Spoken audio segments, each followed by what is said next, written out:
ভাগবতের প্রথম অধ্যায় পাঠ করছি। কুরুক্ষেত্রের পবিত্র ধর্মক্ষেত্রে পাণ্ডব ও কৌরবদের মধ্যে মহাযুদ্ধের প্রস্তুতি চলছে। চারিদিকে বীর যোদ্ধাদের সমাবেশ, যুদ্ধের উত্তেজনা আর শঙ্খধ্বনিতে মুখরিত পরিবেশ। এই সময় অন্ধ রাজা ধৃতরাষ্ট্র সঞ্জয়কে জিজ্ঞাসা করেন, ধর্মক্ষেত্র কুরুক্ষেত্রে তার পুত্র ও পাণ্ডবরা কী করছে?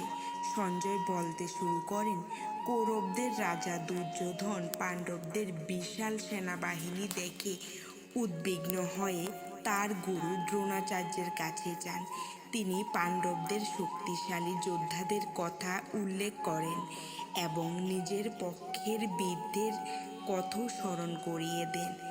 এরপর উভয় পক্ষের যোদ্ধারা শঙ্খধ্বনি করতে শুরু করে।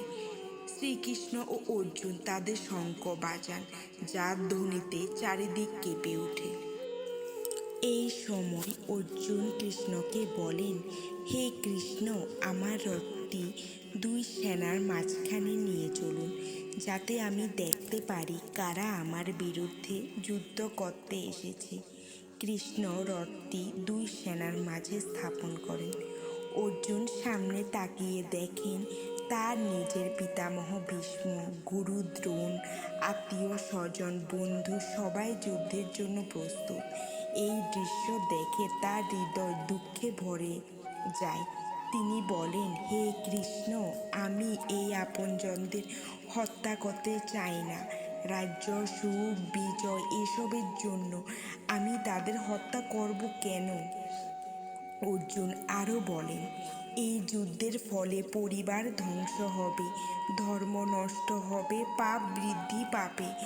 তার শরীর কাঁপতে থাকে, মুখ শুকিয়ে যায়, হাতে ধনুক স্থির থাকে না।